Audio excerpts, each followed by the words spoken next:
சின்ன மருமகளில் சாவித்திரி சொன்னதை கேட்டு ராஜாங்கம் செல்லப்பாண்டிக்கு ஃபோன் பண்ணி பேசுகிறாரு. அந்த நேரத்தில் செல்லப்பாண்டி, எனக்கு நாங்கள் தமிழ்ச்செல்விக்கிட்ட இந்த விஷயத்த சொன்னோம் செல்லப்பாண்டி, ஆனால் தமிழ்ச்செல்வி முடியாதுன்னு சொல்லிட்டாப்படி. குழந்தைங்களுக்கு காது குத்துறது ஒட்டுக்கா வச்சா தானே நல்லாயிருக்கும். அதனால் சாயங்காலம் பஞ்சாயத்துக்கு வந்துடுறீங்களா, எல்லோரும் பேசி முடிவெடுத்துக்கலாம் அப்படின்னு சொல்கிறாரு. அதுக்கு செல்லப்பாண்டி சரிங்க ஐயா அப்படின்னு சொல்லிடுறாரு.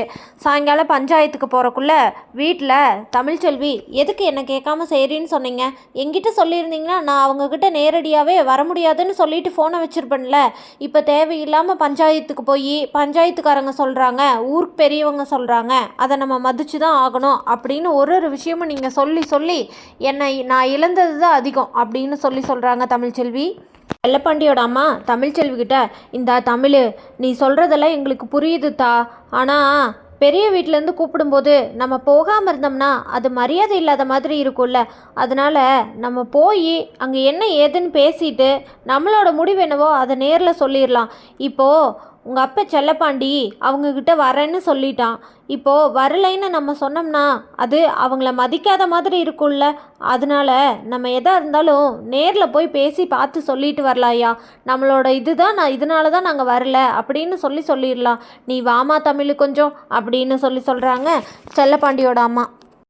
சரின்னு சொல்லிட்டு தமிழ்ச்செல்வியும் பஞ்சாயத்துக்கு போகிறாங்க. பஞ்சாயத்தில் ஊர் பெரியவங்க எல்லாரும் செல்லப்பாண்டியை பார்த்து, செல்லப்பாண்டி, குழந்தைங்க 2 பேர்த்துக்கும் ஒரே இடத்துல ஒரே மாதிரி மொட்டையடிச்சு காது குத்தலான்னு ராஜாங்க ஐயா சொல்கிறாரு. எங்களுக்கு அந்த முடிவு சரியாக தான் படுது. நீங்கள் பொது இடத்துல கலந்துக்கிட்டு குழந்தைங்க 2 பேர்த்துக்கும் மொட்டையடிச்சு காது குத்துறது நல்லது தானே அப்படின்னு சொல்கிறாங்க செல்லப்பாண்டிக்கிட்ட. அதுக்கு செல்லப்பாண்டி, அது சந்தோஷமான விஷயந்தாங்க ஐயா, அதில் நான் தப்பு ஒன்றும் சொல்லலை. ஆனால் இருந்தாலும் எந்த முடிவாக இருந்தாலும் என் மக தமிழ்ச்செல்வி சொல்கிறது தான் இறுதி முடிவாக இருக்குங்க ஐயா அப்படின்னு சொல்லிடுறாரு செல்லப்பாண்டி. உடனே தமிழ்கிட்ட ஊர் பெரியவங்க, என்னம்மா தமிழ்ச்செல்வி, 2 குழந்தைகளுக்கும் ஒரே இடத்துல மொட்டையடிச்சு காது குத்துறது நல்ல விஷயம் தானே, நீ ஏன் வேண்டான்னு சொல்கிற அப்படின்னு சொல்கிறாங்க. அதுக்கு தமிழ்ச்செல்வி, இல்லைங்க ஐயா, இது ஒத்து வராது அப்படின்னு தமிழ் சொல்கிறாங்க. அதை கேட்ட சேது, இவன் என்ன சும்மா வேண்டாம் வேண்டான்னு சொல்லிட்டு இருக்கா அப்படின்னு கொஞ்சம் கோவப்பட்டு உடனே எந்திரிச்சு, இங்கே பாருங்க, 2 குழந்தைகளுக்கும் ஒரே இடத்துல மொட்டையடிச்சு வச்சு காது குத்துனா 2 குடும்பமும் பார்த்த மாதிரி இருக்கும். உங்களுக்கு தெரியாமல் நாங்கள் அழகரை வச்சு மொட்டையடிச்சு காது குத்துனா நீங்கள் வரலைன்னா அது உங்களுக்கும் குழந்தையோட காது குத்த பார்க்க முடியலன்னு கஷ்டமாக இருக்கும். இதே நீங்களும் மீனாட்சிக்கு மொட்டையடிச்சு காது குத்தி எங்களை கூப்பிடலை, எங்களால் வர முடியலன்னா எங்களுக்கும் குழந்தைய பார்க்கலையே மொட்டையடிச்சு காது குத்துறத அப்படின்னு எங்களுக்கும் கஷ்டமாக இருக்கும்.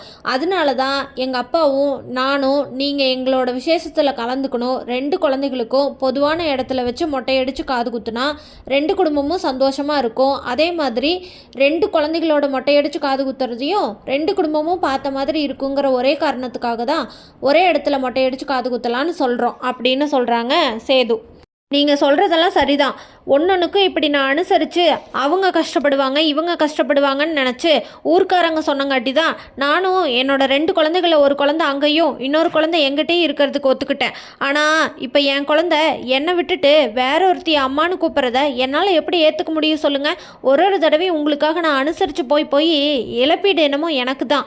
என் கண்ணு முன்னாடியே என் குழந்தை வேற ஒருத்தி அம்மானு கூப்பிட்றது என்னால் எப்படி ஏற்றுக்க முடியும் சொல்லுங்கள் பார்க்கலாம் அப்படின்னு கேட்குறாங்க தமிழ்ச்செல்வி. என் பிள்ளை ஒன்றும் வேறு யாரையோ வந்து அப்பான்னு கூப்பிடலையே, அப்போது வேறு யாரோ ஒருத்திய என் பிள்ளை என் முன்னாடியே அம்மானு கூப்பிடும்போது எனக்கு அது எவ்வளோ கஷ்டமாக இருக்கும் அப்படின்னு சொல்கிறாங்க தமிழ்ச்செல்வி. 2 குடும்பமும் ஒன்றா இருந்தால் 2 குழந்தைகளோட மொட்டையடிச்சு காது குத்துறதையும் சந்தோஷமாக பார்த்து 2 குடும்பமும் சந்தோஷப்படும். அதனால தான் நாங்கள் இந்த முடிவு எடுத்திருக்கோம், அதுக்கு மேலே உங்கள் விருப்பம் அப்படின்னு சொல்கிறாரு சேது. இதை கேட்ட தமிழ்ச்செல்வி, இதுக்கு நான் சரின்னு சொல்கிறேன், ஆனால் இதுக்கு நான் ஒரு கண்டிஷன் போடுறேன். அதுக்கு நீங்கள் சரின்னு சொன்னால் 2 குழந்தைகளுக்கும் நீங்கள் சொல்கிற மாதிரி பொதுவான இடத்துல வச்சு மொட்டையடிச்சு காது குத்தலாம் அப்படின்னு சொல்கிறாங்க தமிழ்ச்செல்வி. அதுக்கு ராஜாங்கம், என்ன கண்டிஷனாக இருந்தாலும் சரி, குழந்தைகளுக்கு மொட்டையடிச்சு காது குத்துறது ஒரே இடத்துல வச்சு ஒன்றா சந்தோஷமாக கொண்டாடுறதுனா எங்களுக்கு ஓகே தான் அப்படின்னு சொல்கிறாரு ராஜாங்கம். தமிழ்ச்செல்வி உடனே 2 குழந்தைகளுக்கும் ஆகிற செலவில் சரி பாதி நாங்கள் கொடுத்துட்றோம்.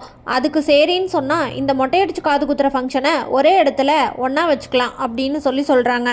அதுக்கு சேது சரின்னு சொல்லிடுறாரு. ராஜாங்கமும் சரிங்க ஐயா, எப்படியோ நல்லபடியாக நடந்தால் சரின்னு சொல்கிறாரு. ஊர் பெரியவங்க இங்கேயே தேதியெல்லாம் குறிச்சிட்டு போயிருங்க அப்படின்னு சொல்லி அவங்களும் ஒரு தேதியை குறிச்சிட்டு போயிடுறாங்க. வீட்டுக்கு போன உடனே ராஜாங்கம் வீட்டில் இருக்கவங்க எல்லாத்துக்கிட்டையும் சொல்லும்போது ஈஸ்வரி உடனே பார்த்தீங்களா மாமா, நான் உங்ககிட்ட எப்படி சொன்னேன், நீங்கள் ஏதோ அவகிட்ட போய் சும்மா ஒரு வார்த்தையில் கேட்டுட்டு வரேன்னு சொன்னீங்க, நீங்கள் இவ்வளோ தூரம் அவகிட்ட போய் கெஞ்சி கேட்டு ஒரு மொட்டையடிச்சு காது குத்து வைக்கணுங்கிறது நம்மளுக்கு எவ்வளோ ஒரு அசிங்கமான விஷயம் அப்படின்னு சொல்கிறாங்க. ஈஸ்வரி சொன்னதை கேட்ட ராஜாங்கம், இங்கே பாரு ஈஸ்வரி, அவங்க நம்ம போய் கேட்டோம், அவங்க வேண்டான்னு சொல்கிறதுக்கு ஒரு காரணத்தை சொல்கிறாங்க, அதுக்கு என்ன பண்ண முடியும் அப்படின்னு சொல்கிறாரு ராஜாங்கம். இதை கேட்ட தாமரையும் சாவித்திரியும், மாமா அவ தான் அவங்க இப்போ ஒத்துக்கிட்டாங்கல்ல, சரி விடுங்க அப்படின்னு சொல்கிறாங்க. சாவித்திரியும் ஈஸ்வரியும் மாறி மாறி ஒருத்தருக்கு ஒருத்தர் புதற்கமாக பேசுகிறத பார்த்துட்டு ராஜாங்கம், இங்கே பாருங்க, நங்கையா குழந்தையானா இப்படி தான் பேசிக்குவீங்களா, ஒரு நல்லது கெட்டதுன்னா நேர்ந்து கலந்து ஒன்றா இருந்து செய்யலானே பண்ண மாட்டிங்களா அப்படின்னு சொல்கிறாங்க. உடனே அவங்க தான் சரிபாதி கொடுக்குறேன்னு சொல்லிட்டாங்கல்ல, அப்புறம் என்ன, அதுக்கு நம்மளும் சரின்னு சொல்லிட்டோம் அப்படின்னு சொல்கிறாரு ராஜாங்கம். இதை கேட்ட ஈஸ்வரி, என்னது சரிபாதி கொடுக்குறேன்னு சொல்லியிருக்காளா, ஓ அவளுக்கு அந்தளவுக்கு திமிராயிருச்சா, நம்மளோட ஸ்டேட்டஸுக்கு தகுந்த மாதிரி சரிபாதி கொடுக்குறேன்னு சொல்லியிருக்காளா இவளை என்ன பண்ணுறேன்னு பாருங்க அப்படின்னு மனசுக்குள்ளே நினச்சிக்கிட்டு சரிங்க மாமா அப்படின்னு பெல்ட்டி அடித்து பேசுகிறாங்க. இதை பார்த்த சாவித்திரியும் தாமரையும், என்னம்மா இது அத்தை உடனே இப்படி அந்தர் பெல்ட்டி அடிக்குது அப்படின்னு சொல்கிறாங்க. தாமரை, அது தாண்டி தெரியல, உனி இந்த மொட்டையடிச்சு காது குத்துறதுல என்ன குளறுபடி பண்ண போகிறாலோ தெரியல, அது எதுவுமே நடக்க விடாமல் நம்ம இவங்களை ஜெயிக்க விடக்கூடாதுடி அப்படின்னு சொல்கிறாங்க சாவித்திரி. இதை கேட்ட தாமரை, ஆமாம்மா எதுக்கும் உஷாராக தான் இருக்கணும், அத்தை என்ன பண்ண போகுதுன்னு தெரியல, இவங்க இப்படியெல்லாம் பேச மாட்டாங்களே அப்படின்னு சொல்கிறாங்க. குத்துற ஃபங்க்ஷனை பெரிய செலவில் பண்ணி இந்த தமிழ்ச்செல்வியை ஒன்றுமில்லாதவளை ஆக்கி காட்டுறனா இல்லையான்னு பாரு அப்படின்னு சொல்கிறாங்க ஈஸ்வரி.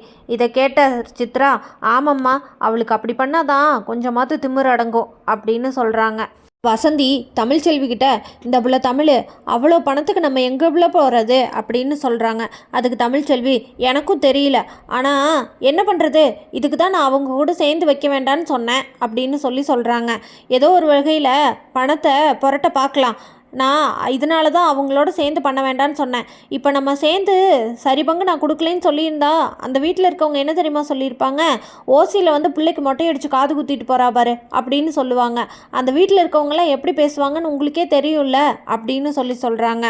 அப்படி போய் ஓசியில் சாப்பிட்டு வரணுமா என்ன, நம்மளால் முடிஞ்சது நம்ம செய்யலாம், அவங்க தான் அதை பற்றி யோசிக்கணும்.